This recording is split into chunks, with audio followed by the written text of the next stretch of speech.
the ultimate goal that these people have in mind is the goal to create a one world government run by the banking industry, run by the bankers, and they're doing it in sections. The European currency, the euro, and the European Constitution is one part of it. Now they're trying to do it in America with the North American Union. Eric, can you be specific about when you met Rockefeller, how it happened in these discussions? I met Rockefeller through a female attorney I knew who called me up one day and said, one of the Rockefellers would like to meet you. I had made a video called Mad as Hell, and he'd seen the video and wanted to meet me and knew I was running for governor of Nevada. So sure, I'd love to meet him. And I met him, and I liked him, and he was a very, very smart man. And we used to talk and share ideas and thoughts. And he's the one who told me 11 months before 9/11 ever happened that there was going to be an event. Never told me what the event was going to be, but there was going to be an event. And out of that event, we were going to invade Afghanistan to run pipelines from the Caspian Sea. We were going to invade Iraq, to take over the oil fields, establish a base in the Middle East, and make it all part of the New World Order. And we'd go after Chavez in Venezuela. And sure enough, later, 9/11 happened. And I remember he was telling me how you're going to see soldiers looking in caves for people in Afghanistan and Pakistan and all these places. And there's going to be this war on terror, of which there's no real enemy. And the whole thing is a giant hoax, but it's a way for the government to take over the American people. He told you it was going to be a hoax. Oh, yeah. Oh, yeah. There's no question. He says, there's going to be war on terror. And he's just laughing. There's no... Who are we fighting? I mean, why do you think 9/11 happened and then nothing's happened since then?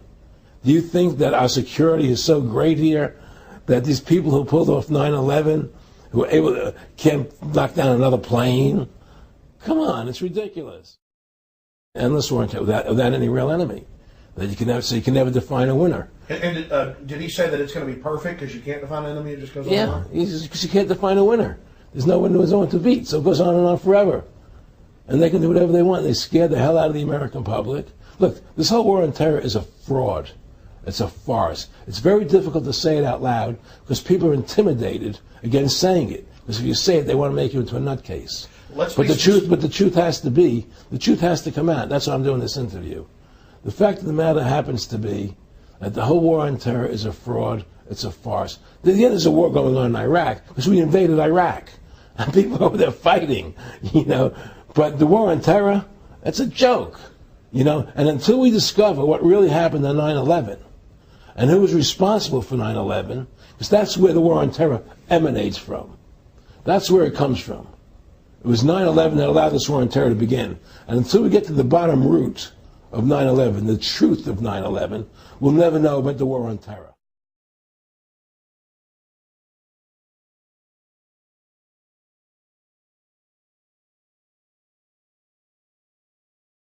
Now let's watch the government add insult to injury to the people of New Orleans. No one will be able to be armed. We will take all weapons. That happened today in this wealthy neighborhood where homeowners had armed themselves to protect their mansions. Residents were handcuffed on the ground. In the end, police took their weapons but let them stay in their homes. Wasn't that kind and generous of the government to allow people to stay in their own homes? How thoughtful. Of course, they couldn't defend themselves from looters. For many of the police and guard troops, it is an uncomfortable job to do this in an American city. You never expect to do this in your own country. Walking up and down these streets, you don't want to think about the stuff that you're going to have to do. We are losing our right to property. The government is getting more pretexts to seize it, using the power to confiscate it with eminent domain. The asset forfeiture laws have proliferated.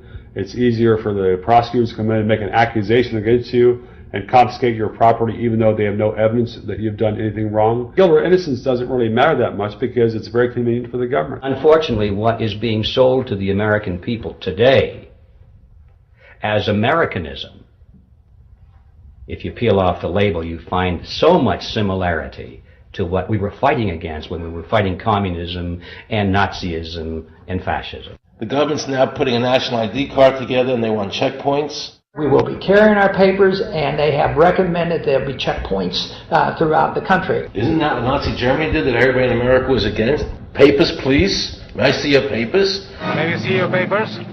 I don't think I have them on me. In that case, we'll have to ask you to come along. Wait, it's possible that, yes. Here we are. These papers expired 3 weeks ago. You'll have to come along. Halt! Halt!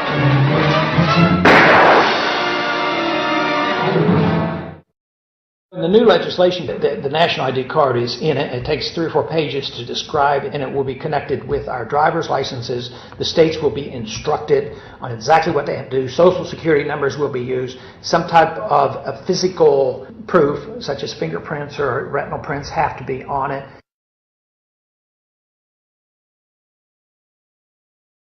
Can a microscopic tag be implanted in a person's body to track his every movement? There's actual discussion about that. You will rule on that, mark my words, before your tenure is over. Homeland Security folks, the Department of Defense and others have expressed an interest in being able to more closely monitor the U.S. populace. And one way to do that, of course, would be being able to determine who buys what and where they take those things.